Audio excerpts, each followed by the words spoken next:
Good morning class 8 9A कल हम लोगों ने शुरू की थी डायरेक्ट मेथड से, यानी कि x upon Y is equal to K से शुरू की थी।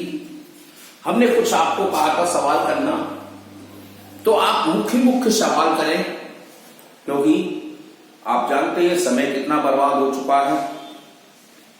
तो कल हमने आपको वैसे तो 6 सवाल करा दिए थे, 7, 8 और 9।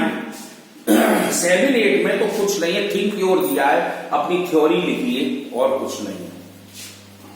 9 में एक चीज दी गई है, टाइम दिया है और हाइट दी गई है। अब एक उसने टेबल में, जैसे देखो हम एक टेबल बना दे रहे हैं,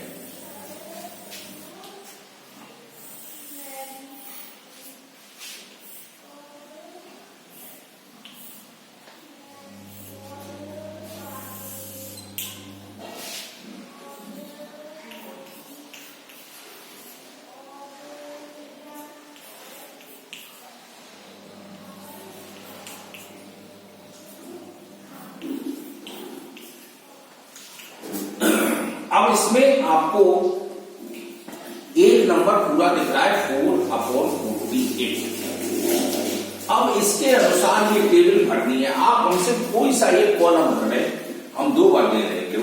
जैसे कि हमें x upon Y is equal to K का था, तो हमारा x, ये हमारा x मान लो, इसको y मान लो, तो 4/48 आ गया। अब हमको ये देखना है कि इसमें से कौन सा नंबर ले रहे हैं। तो हमने कहा हम ये वाला ले रहे हैं, तो y की वैल्यू ले रही है, तो हमको यहां पर y के स्थान पर 84 रखना है, और इसकी वैल्यू चाहो तो हम काट देते हैं, नहीं तो आप x लगा लिया, क्रॉस मल्टीप्लाई कर दिया, जैसे कि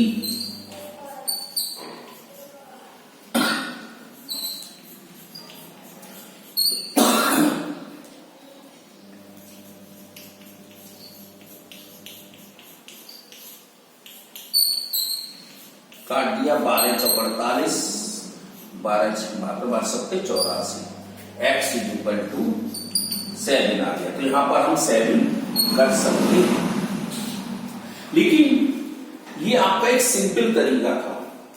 अगर आपको इस मेथड में रखना है तो इस मेथड की वैल्यू को निकाल लीजिए, जैसे कि ये आ जाएगा 4/48 इज इक्वल टू के, काट दो, तो 1/12 इज इक्वल टू के आ गया।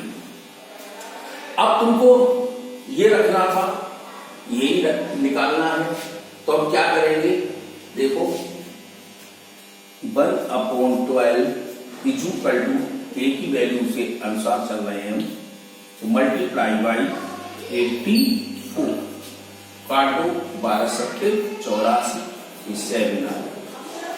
अब यहां पर तुम क्या थोड़ी सी कंफ्यूजन करोगे, आप कोई भी डिजिट ले लो, 1/12 का इसमें में डिवाइड कर दो, वो ये डालती चली जाएगी। लेकिन इसमें क्या है, इसमें आप बिल्कुल क्लियर पहुंचेंगे। यहां पर थोड़ा सा भी डगमगाई तो क्वेश्चन गलत हो जाएगा, और कुछ नहीं है। तो ये टेबल आप कर सकते हैं।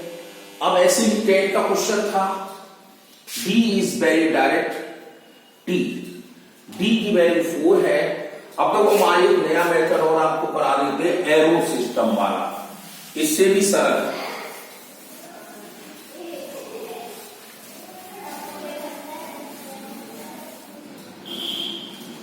जैसे 11वें क्वेश्चन को ले रहे हैं, डी वाला तो आप कर लेंगे। The mass of uniform copper bar various direct its length, A bar 40 centimetre long has a mass approximately 420 ग्राम। अब मास का लेंथ 136 है, तो लॉन्ग पूछा गया है, तो हम देखो कैसे करते हैं। यहां पे लिख दो लेंथ सेंटीमीटर में, और यहां पे लिख लो वेट किलोग्राम, ग्राम में तो ग्राम में लिख दो, ये चीज लिख दी। अब हम लिखते हैं 40 सेंटीमीटर है, तो वेट हमारा कितना है 420 ग्राम है। अगर हमारे पास 136 है, ये हमारा x रहेगा। ये साइन याद रखो कि ये एरो हमेशा x की तरफ ही रहेगा।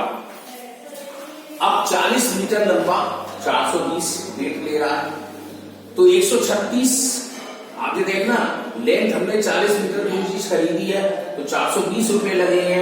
अगर हमने लेंथ 136 खरीदी तो रुपए ज्यादा लगेंगे कि कम लगेंगे, तो जवाब आएगा ज्यादा।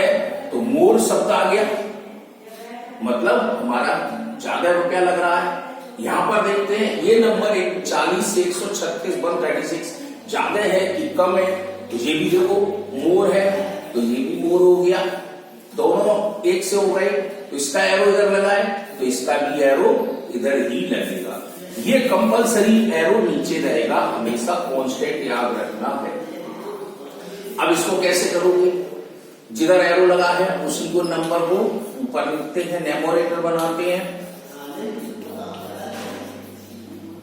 अब क्रॉस मल्टीप्लाई कर देंगे,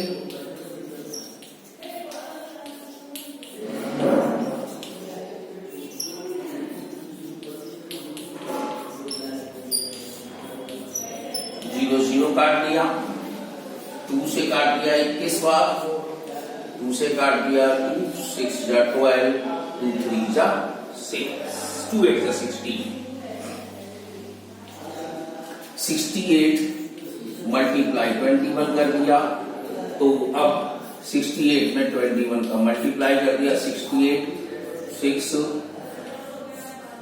8 2 4 1 ग्राम। ये चीजें हमारी आ गई। तो अब आप क्या करेंगे, आगे वाले क्वेश्चन की तरफ भी ऐसी नजर रखें। एक फिश है विद मास 3 किलोग्राम है और उसकी लंबाई 9 सेंटीमीटर है। अब फिश का वजन 2 किलोग्राम है, तो लंबाई क्या होगी, तो हम यहां लेंथ लिख देते हैं और यहां पर वेट लिख, 3 मीटर लंबी है,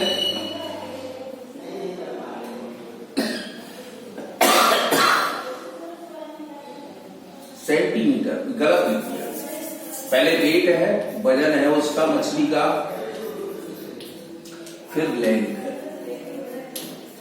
लेंथ सेंटीमीटर में है और वेट किलोग्राम में।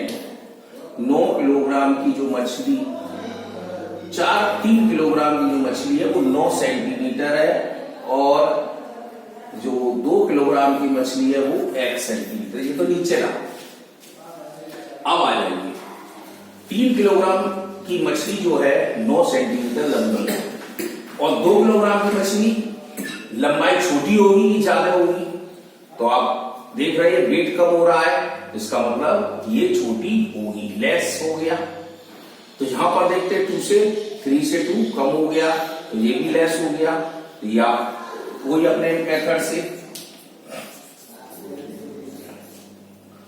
3 into x